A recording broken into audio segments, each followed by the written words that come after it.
Hello, this lesson is going to be on equilibrium. So with equilibrium, the reaction is going to try and keep itself equal as far as the rate is concerned. So we know that some reactions are reversible, and that's going to be this double arrow up here to show us that these reactants can make a product, and then the product can break back down into these reactants.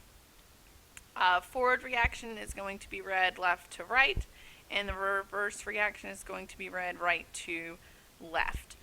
Even though it is reversible, we're still going to say that whatever is on the left are our reactants, and whatever is on the right are going to be our products.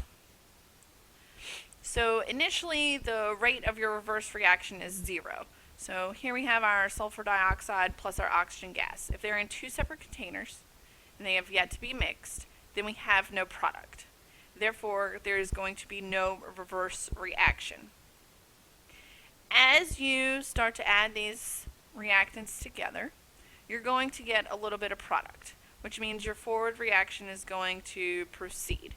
And as you get some of that product, you're going to start to get a little bit of reverse reaction. So that means your reverse reaction rate is going to start to increase. So you're going to have these reactants come together. They're going to make a product.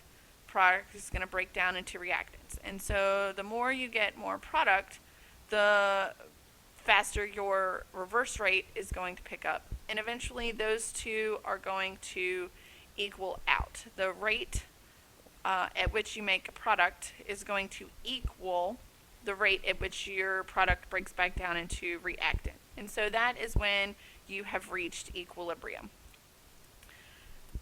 So equilibrium is a state where your forward and reverse reactions take place at the same rate. It does not mean, however, that the concentrations are equal. If you have a side with higher concentration, that is said to be favored, and that's going to be indicated with a slightly longer arrow. So here we have some hydrogen carbonate breaking down into carbon dioxide and water. And while the carbon dioxide and water, a little bit of it are going to come back to give us the hydrogen carbonate, for the most part it's going to stay separated. So you're going to have more products, therefore we're going to have a longer arrow pointing towards our products. That side is going to be favored. So with equilibrium, that's going to bring us to LeChatelier's principle. And LeChatelier's principle says if stress is applied to a system in dynamic change, which means that there is a change going on, you just might not be able to see it with your naked eye, then that system is going to change to relieve the stress. So think of having a scale, and you're trying to keep that scale even, or a balance, and you're trying to keep it even. Your friend comes along, say you're using beans, and starts taking beans off. Well, in your effort to keep them balanced, you're going to start putting beans back so that your balance stays level or equal. So you are relieving that stress that has been applied to your system. It's going to look like nothing's going on, but there is still something happening on a microscopic scale. So there are three things that can disrupt the system of a reaction. The first one is concentration. So if we use our hydrogen carbonate equation here, if you add product or remove reactant, then equilibrium is going to shift to the left in the direction of the reactants. So if we start to take some of this hydrogen carbonate away, the reaction is going to make more hydrogen carbonate in order to keep up with the reaction rate. If you start pumping more carbon dioxide in, then the reaction is going to start making more hydrogen carbonate to keep in balance the amount of CO2 that you're adding. If you remove product or remove or add reactant, then the equilibrium is going to shift to the right in the favor of the product. So if as you're making this CO2 here, you're pumping it off, then this reaction is going to start to make more CO2 to keep the reaction balanced as far as the rate goes. Keep it in equilibrium. Temperature is going to be very similar. If you decrease the temperature, that means you're removing heat. Equilibrium is going to shift to the side that is absorbing heat. So if we start taking this heat over here away, then this reaction is going to produce more heat in order to keep equilibrium. If you put heat in, then equilibrium is going to shift to the side that is producing the heat. So the reactants are producing the heat here. So if we start heating this up, then you're going to get more of these things over here. Equilibrium is going to shift to the left in this reaction case to compensate for the heat that you're putting in.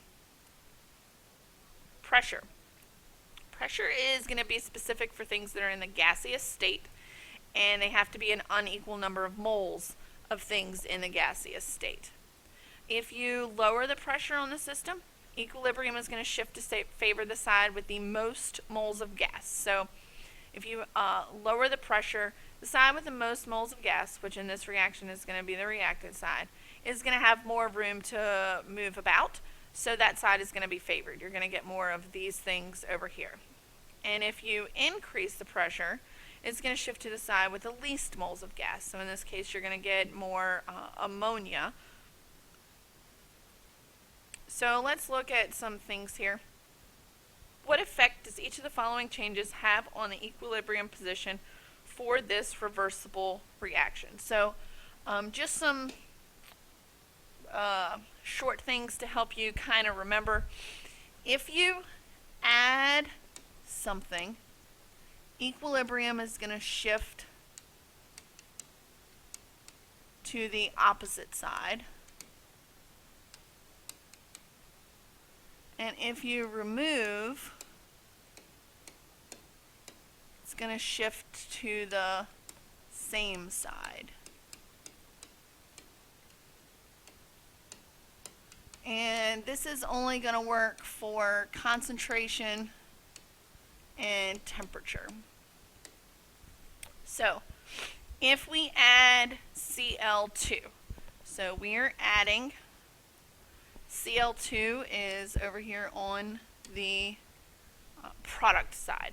So if you add something, equilibrium is going to shift to the opposite side. So by pushing more chlorine in here, we're going to shift equilibrium to the left, which means the concentration of our products over here are going to, our reactants, are going to increase.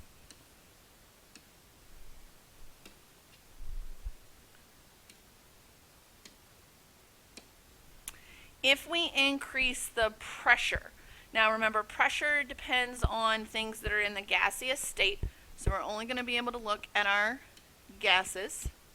And then they have to be an unequal number of moles. We need to check and make sure that our reaction is balanced. So phosphorus, 5 chlorine, 3 plus 2 is 5 chlorine. So it is balanced. So on our reactant side, we have 1 mole of a gas, and on our product side, we have 2 moles of gas. So increasing the pressure shifts equilibrium to the side with the least moles of gas. So that's going to shift it to the left. That means you're going to make more of your PCl5 there.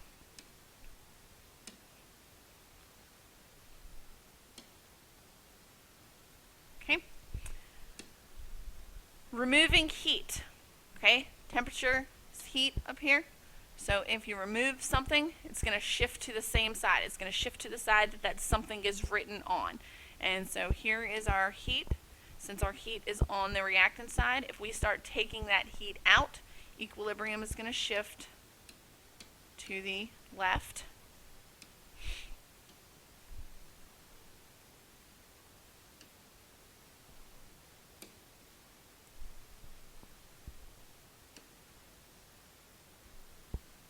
And for the removal of PCl3, if you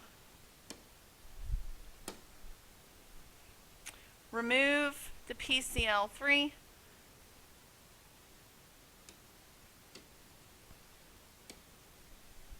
so we're removing this, remove something is going to shift to the same side. PCl3 is on the right, it's on our product side, so that means equilibrium is going to shift to the right, so we're going to make more PCl3 and more of the Cl2.